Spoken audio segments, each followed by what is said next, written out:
Al Pacino's daughter just opened up about the shocking rumors surrounding her father's personal life. After months of speculation, she's finally speaking out, revealing details that no one saw coming. What does this mean for the Pacino family? Join us as we break down the truth behind the headlines and uncover what Julie Marie Pacino has to say about her famous father. Early life and formative years. Alfredo James Pacino, known to the world as Al Pacino, was born on April 25, 1940, in East Harlem, New York City. His parents, Rose and Salvatore Pacino, were both Italian-Americans, and his early years were shaped by their working-class background.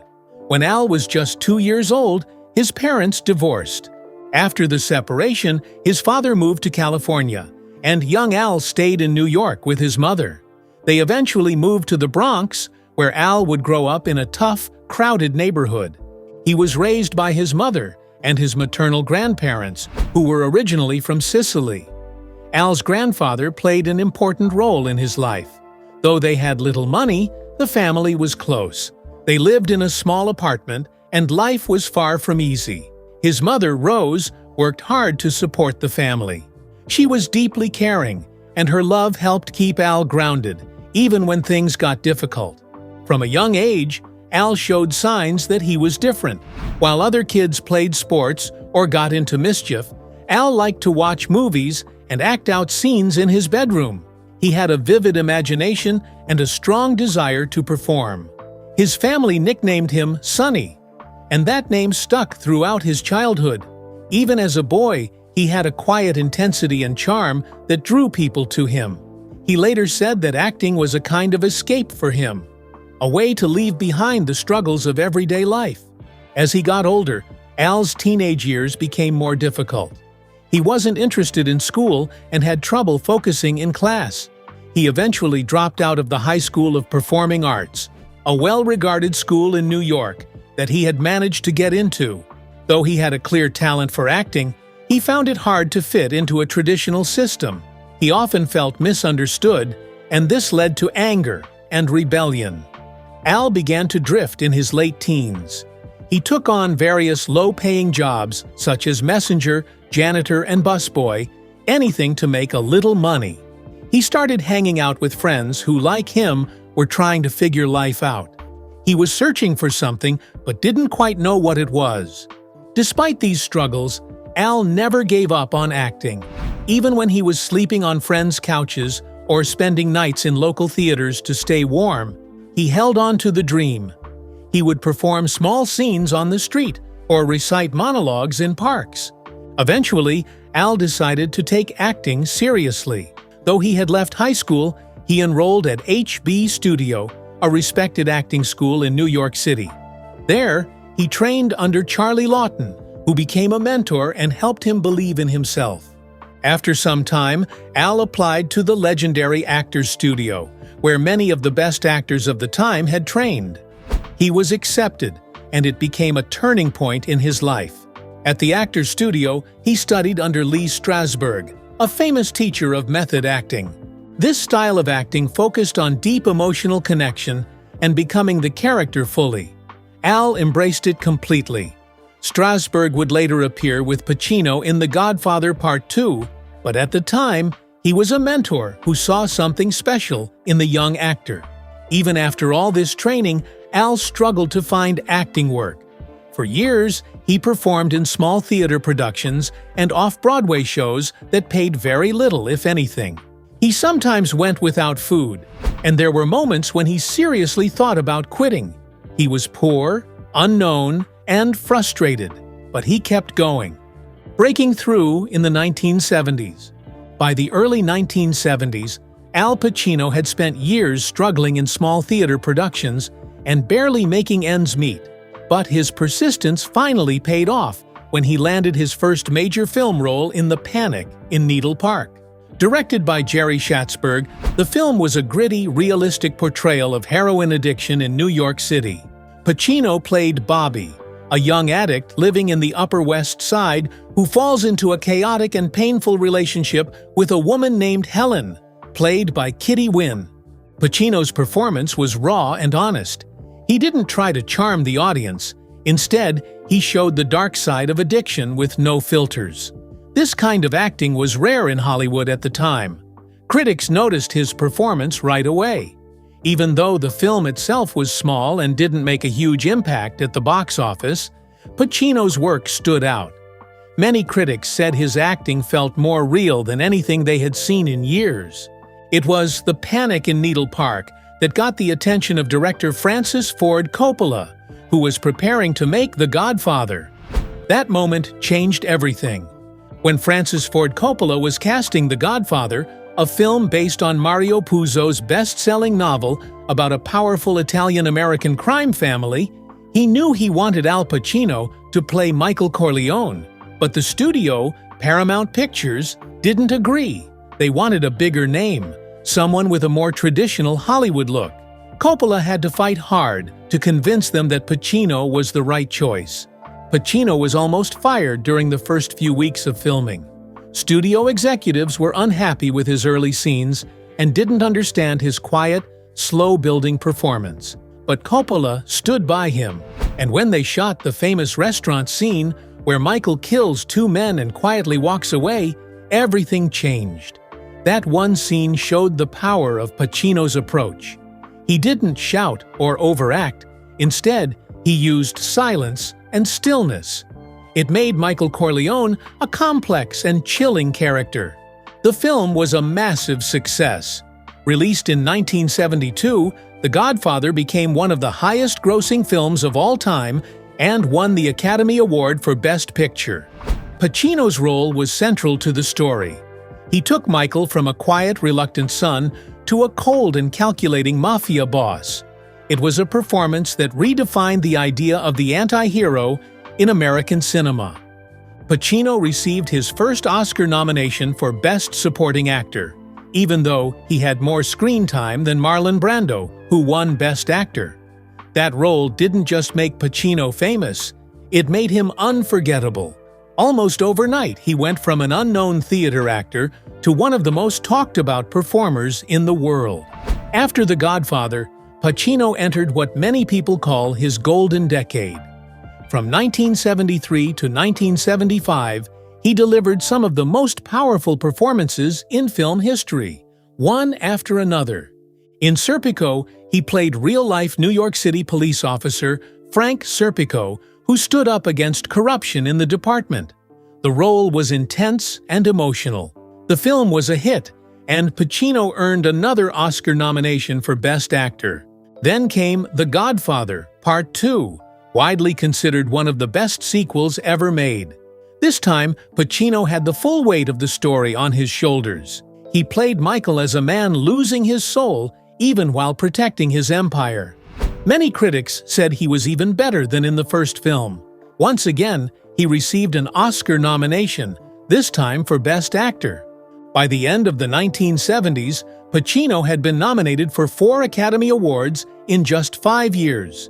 He had created a wide range of unforgettable characters: a desperate addict, a quiet mafia prince turned boss, an honest cop, and a passionate, conflicted criminal.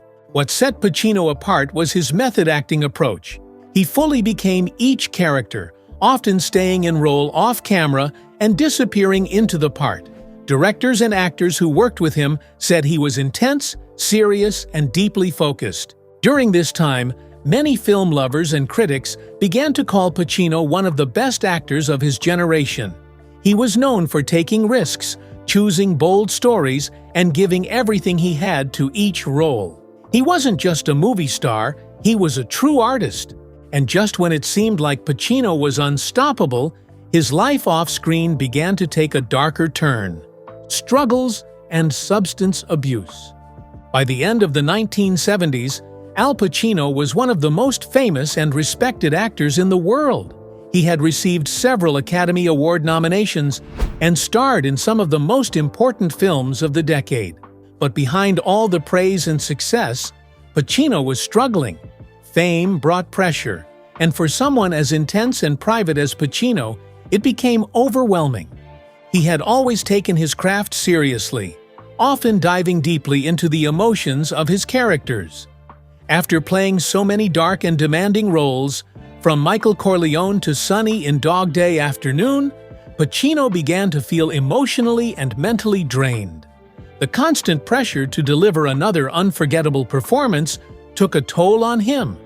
He worried about living up to expectations, not just from fans, but also from directors, producers, and even himself.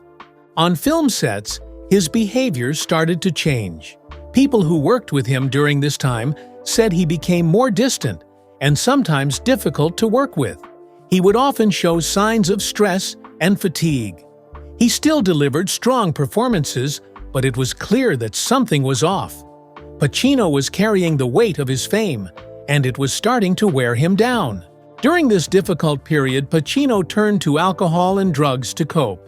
While he never publicly glamorized his use, several behind-the-scenes accounts from colleagues and friends reveal that he had fallen into a pattern of heavy drinking and substance abuse. He was often seen with a drink in hand at parties, and some people noticed that his energy on set was different, more erratic, and less focused. Pacino has since admitted that he struggled with alcohol during this time. He was using it as a way to escape the stress, but it only made things worse. He became more isolated and less interested in the spotlight. His health started to decline, and the effects of substance abuse became visible. He had trouble sleeping, and his performances, while still praised, started to show signs of emotional wear. As the addiction deepened, it affected his career. While he was still getting offers, he started making choices that weren't always smart. Some of his films during this time, like Bobby Deerfield and Justice for All, received mixed reviews. Critics began to question whether he was losing his edge. For Pacino, who had always been deeply connected to the quality of his work, this was a painful period. He knew he wasn't at his best, and it bothered him more than anyone else. By the early 1980s, Pacino knew something had to change. He was burned out, emotionally exhausted, and struggling with addiction. So, he made a bold decision. He took a step back from Hollywood. During this time, Pacino turned down several major roles, including the part of Han Solo in Star Wars. George Lucas had considered him for the role, but Pacino declined. He later said that he didn't understand the script and wasn't in the right place mentally to take on such a big project.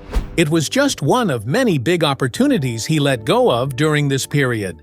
Instead of chasing the next big movie, Pacino started to reflect on his career and life. He spent more time on stage, performing in smaller theater productions. Theater had always been his first love, and it gave him a chance to reconnect with his craft, without the pressures of Hollywood. It also gave him space to heal and think about what kind of actor and person he wanted to be moving forward. Notoriously private, yet publicly notorious. Al Pacino has lived a very public life when it comes to his career, but he's always been more guarded about his personal relationships. He's one of the most respected actors in the world, but his love life has often made headlines, sometimes for the wrong reasons. Even though he has never been married, Pacino has had several serious relationships, many of them with well-known women in the entertainment industry. Despite being intensely private, his love life has always drawn attention. Over the years, his relationships have shown a different, more emotional side of the man the world usually sees as quiet, intense, and focused on work. Pacino has always been someone who values his privacy. He doesn't often open up about his personal life in interviews, and he rarely discusses his romantic relationships in detail. Still, because of his fame, the media has followed his love life for decades. He never married, which is rare for someone who has been in the public eye for so long and has had so many high-profile partners. People have often asked why he never settled down, and Pacino has said in interviews that he didn't feel the need to get married to have meaningful relationships. At the same time, his name has been linked to many women, from fellow actresses to behind-the-scenes figures in the film world. Some of his relationships were short, others lasted for years. While he has mostly kept things quiet, Some of his partners have spoken about their time with him, describing him as passionate, intense, and deeply committed in private. His love life, like his acting career, has always had layers, complicated, fascinating, and often unpredictable. One of the most well-known and talked-about relationships in Pacino's life was with Diane Keaton, his co-star in the Godfather trilogy.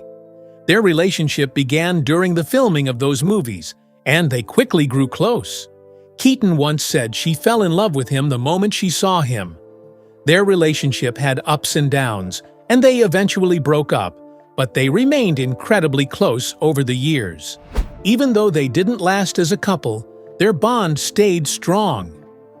Keaton has described Pacino as the love of her life, and Pacino has often spoken with deep respect and affection for her. Their friendship has endured for decades, showing that not all love stories have to follow a traditional path. They're often seen together at events and still support each other, both personally and professionally. In the late 1980s, Pacino was in a relationship with acting coach John Tarrant.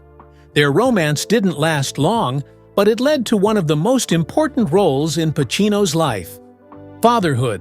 In 1989, they welcomed a daughter, Julie Marie Pacino. Julie has followed in her father's footsteps and works in the film industry as a director and producer. Pacino has said many times that being a father changed him. He didn't have a father figure growing up, so he took the role seriously. Though he and John Tarrant did not stay together, they worked to co-parent their daughter and remained on good terms. One of Pacino's longest and most significant relationships was with actress Beverly D'Angelo. They were together from the mid-1990s to the early 2000s. In 2001, they became parents to twins, a son, Anton James, and a daughter, Olivia Rose. Pacino was in his early 60s when the twins were born, and he embraced fatherhood with great care. He said that his children became the most important part of his life. Even though Pacino and D'Angelo eventually split, they also kept a cooperative and respectful relationship for the sake of their children. D'Angelo has praised Pacino in interviews, saying he's a devoted and loving father. The two have worked hard to raise their kids together, even though they no longer live as a couple. In the early 1990s, Pacino was in a relationship with actress Penelope Ann Miller, who starred with him in Carlito's Way. Though their relationship was relatively short, it attracted attention at the time because they were both major Hollywood figures. Later, Pacino entered into a long-term relationship with Argentine actress Lucila Sola. Their relationship began in the late 2000s and lasted for nearly a decade. Sola is 39 years younger than Pacino, which sparked some media attention, but the two seemed to have a steady and close bond during their time together. Sola's daughter, Camilla Morrone, is also an actress and was close to Pacino, who acted as a supportive figure in her life during his relationship with her mother. Pacino and Sola eventually split in the late 2010s, but their relationship marked one of the more stable and quiet periods in his personal life. Once again, Pacino kept the details of their romance mostly private, showing his consistent need to protect his personal world from the spotlight. Despite his fame and long list of romantic partners, Al Pacino has always valued his independence. He said that he doesn't believe love needs to follow the rules set by others. What matters to him is connection, loyalty, and respect. And those are things he seems to have found in many of his relationships, even if they didn't last forever. His family life, especially as a father, is something he speaks about with pride. Whether it's Julie Marie, his daughter from John Tarrant, or his twins Anton and Olivia with Beverly D'Angelo, Pacino has always made it clear that his children are his top priority. He once said that his children gave his life real meaning, something more valuable than any award or role. And just when it seemed his personal life had settled, his name would be back in the news thanks to one of his most talked about relationships in recent years. Late life controversy. In 2023, Al Pacino made headlines around the world once again, not for a new movie or award, but for something much more personal. At the age of 83, he became a father for the fourth time. His partner, Noor Al-Falah, a film producer in her late 20s, gave birth to their son, named Roman. The news sparked a media frenzy and brought intense public attention to their relationship. What drew most of the attention was the age gap, over 50 years. Many people were surprised, and some were critical. It became one of the most talked about celebrity stories of the year. Questions were raised about the nature of their relationship, especially around issues like power dynamics, legacy, and responsibility. Al Pacino and Noor Al-Falah were first linked in 2022. By that time, Noor had already gained some media attention for having dated older, high-profile men, including Mick Jagger and billionaire Nicholas Berggruen. She had a background in film production and had worked on several industry projects. According to reports, she and Pacino began spending time together privately, and although they were not often seen in public, it was clear that the relationship was serious. In May 2023, news broke that Noor was pregnant with Pacino's child. The public reaction was immediate and loud. Many people expressed shock at the idea of an 83-year-old becoming a father. The couple was suddenly under a microscope, and their relationship became a topic of conversation across social media, news outlets, and celebrity talk shows. Their son, Roman, was born in June 2023. While some fans congratulated the couple, the story continued to spark heated opinions. Some praised Pacino for embracing fatherhood again at such an advanced age.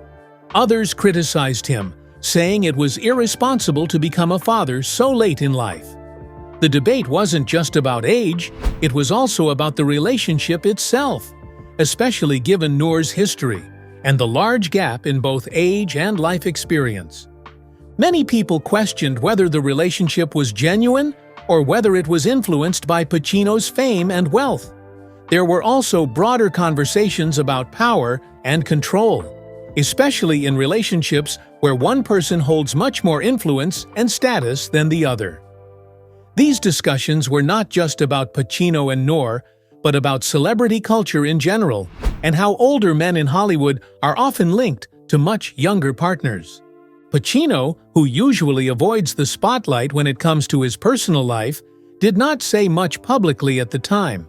However, it became clear that there were legal and personal matters being handled behind the scenes. Shortly after the birth of their son, it was reported that Pacino requested a paternity test. This led to a lot of speculation about what was happening between him and Noor. Some wondered if he had doubts about being the father, or if there were trust issues in the relationship. A representative for Pacino later confirmed that the test showed he was indeed the biological father of the child.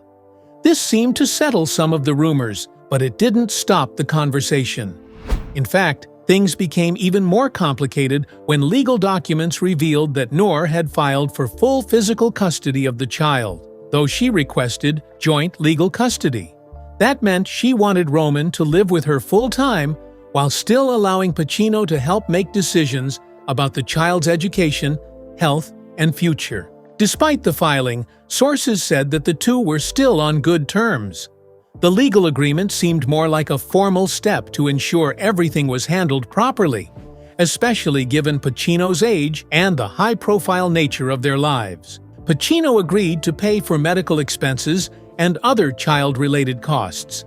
This arrangement made headlines but was not seen as a sign of personal conflict between the parents. As the story unfolded, more people began to talk about the idea of legacy. Al Pacino, already a father of 3 grown children, was now raising an infant in his 80s. It raised real questions about what kind of future he could provide. Could he be an active parent? Would he be around long enough to see his son grow up? Pacino himself hasn't addressed these questions publicly, but his decision to take responsibility and be involved in his son's life shows that he intends to be a present father, even in his later years. Close friends and insiders said he was happy about becoming a father again and had embraced the new role despite the controversy around it. There was also a lot of discussion about how this would affect his legacy. For decades, Pacino's name has been tied to greatness in film. But now, late in life, he's also become part of a cultural conversation about age, family, and modern relationships. Whether people saw the relationship with Noor Al-Fallah as controversial or simply unusual, it added another chapter to his already complex public life. Al Pacino's daughter opens up. When news broke that Al Pacino, at 83 years old, was expecting a child with 29-year-old Noor Al-Fallah, it didn't just catch the public by surprise, it deeply affected his family, especially his 3 adult children. Among them, Julie Marie, his eldest daughter, shared some insight into how the unexpected news impacted the people closest to him. According to reports, Julie Marie, along with her younger half-siblings, twins Anton and Olivia, was very upset upon hearing about the pregnancy. This wasn't something the family had time to prepare for. In fact, reports revealed that even Pacino himself was unaware of the pregnancy until Noor was 11 weeks along. That delay in communication only added to the surprise and confusion. Insiders called the situation a baby bombshell, and the emotional weight of it became difficult to avoid. The age gap, the secrecy, and the media attention all created tension within the family. It was a sensitive moment for Pacino's children, who had grown up watching their father work through fame, personal struggles, and now another major life event later in life. Some family members were said to be worried about how this would affect his health, mental well-being, and even his legacy. As the situation unfolded, the media quickly picked up on the emotional strain that the pregnancy brought not just to Pacino, but to his adult children as well. However, not all interactions around Noor Al-Fallah were marked by tension. Interestingly, insiders reported that Noor had managed to build a close connection with Olivia, one of Pacino's youngest children.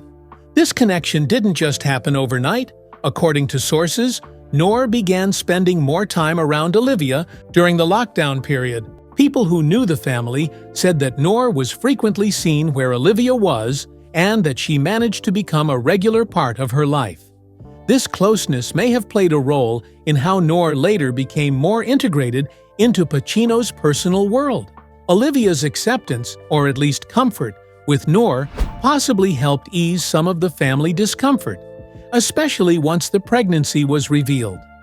Although public details about their relationship remain limited, it appears that Noor's growing bond with Olivia helped her fit more easily into Pacino's family life, even if only partially. This connection might have been one of the first steps in helping the rest of the family adjust to the sudden change. Julie Marie, who is Pacino's daughter from his relationship with acting coach John Tarrant, has always kept a relatively low profile. However, she has reportedly been more open when it comes to sharing her feelings about her father's new chapter. As the eldest sibling, Julie may have felt a responsibility to protect her father and make sense of what was happening for the rest of the family. While she hasn't criticized her father publicly, the emotions she shared, and those reported by people close to her, suggest she had real concerns. These concerns weren't only about the unexpected pregnancy, but also about what it meant for Pacino's health, legacy, and their tight-knit family dynamic. Julie Marie's reaction reflected a complex mix of love, concern, and the need to understand how this new situation fit into their lives. If you enjoyed this video, don't forget to like, subscribe, and hit the bell so you don't miss the next video on your favorite Hollywood celebs.